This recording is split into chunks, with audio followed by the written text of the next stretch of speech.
Box office దగ్గర మొదటి 2 రోజుల్లో కింగ్ నాగార్జున ధనుష్ల కాంబినేషన్ లో వచ్చిన కుబేరా సినిమా తెలుగు రాష్ట్రాలలో రిమార్కబుల్ ట్రెండ్ ను చూపించి ఏకంగా 24 కోట్లకు పైగా గ్రాస్ మార్కును అందుకోగా వరల్డ్‌వైడ్‌గా అంచనాలను మించి దుమ్ములేపిన ఈ సినిమా 52 కోట్లకు పైగానే గ్రాస్ మార్కును అందుకుని ఎక్స్ట్రార్డినరీ ట్రెండ్ ను చూపించింది. ఇక సినిమా 3వ రోజు తెలుగు రాష్ట్రాల్లో మరోసారి డబుల్ డిజిట్ గ్రాస్ మార్కును అందుకోవడం ఖాయంగా కనిపిస్తూ ఉండగా ఫైనల్ ఆఫ్లైన్ లెక్కలు కనుక బాగుంటే కలెక్షన్స్ మరికాస్త పెరగవచ్చు. ఇక తమిళనాడులో సినిమా 5 కోట్ల రేంజ్ లోనే గ్రాస్ ను 3వ రోజున సొంతం చేసుకునే అవకాశం ఉండగా కర్ణాటక రెస్ట్ ఆఫ్ ఇండియా మొత్తం మీద 3 కోట్లకు పైగా గ్రాస్ ను అందుకునే ఛాన్సెస్ ఉన్నాయి. దాంతో 3వ రోజు ఇండియాలో 17 నుండి 18 కోట్ల రేంజ్ లో గ్రాస్ అందుకునే అవకాశం ఉన్న ఈ సినిమా వరల్డ్ వైడ్ గా 21 కోట్ల రేంజ్ నుండి ఆఫ్లైన్ టికెట్ సేల్స్ లెక్కలు కనుక బాగుంటే 22 కోట్ల రేంజ్ లో గ్రాస్ మార్కును సాధించవచ్చు. దాంతో టోటల్ గా ఇప్పుడు 3 రోజులు పూర్తయిన తర్వాత సినిమా తెలుగు రాష్ట్రాలలో 35 కోట్ల రేంజ్ కు అటు ఇటుగా గ్రాస్ మార్కును అందుకునే అవకాశం ఉండగా వరల్డ్ వైడ్ గా 73 నుండి 74 కోట్ల రేంజ్ లో గ్రాస్ ను దక్కించుకునే అవకాశం ఉంది. ఓవరాల్ గా వీకెండ్ లో ఒక తమిళనాడులో తప్పితే మిగిలిన అన్ని చోట్ల సినిమా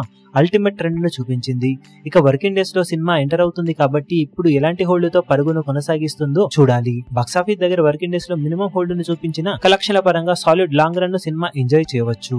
ఇక టోటల్ గా వీకెండ్ గాను సినిమా సాధించే ఏరియాల వారి కలెక్షన్ వివరాలు ఏ విధంగా ఉంటాయో చూడాలి. ఈ వీడియో మీకు నచ్చినట్లయితే లైక్ చేయండి, షేర్ చేయండి, ఛానల్ ను సబ్స్క్రైబ్ చేయడం మాత్రం మరవకండి. ఏ చిన్న అప్డేట్ ను మిస్ అవ్వకూడదు అనుకుంటే బెల్ ఐకాన్ ను ప్రెస్ చేయండి.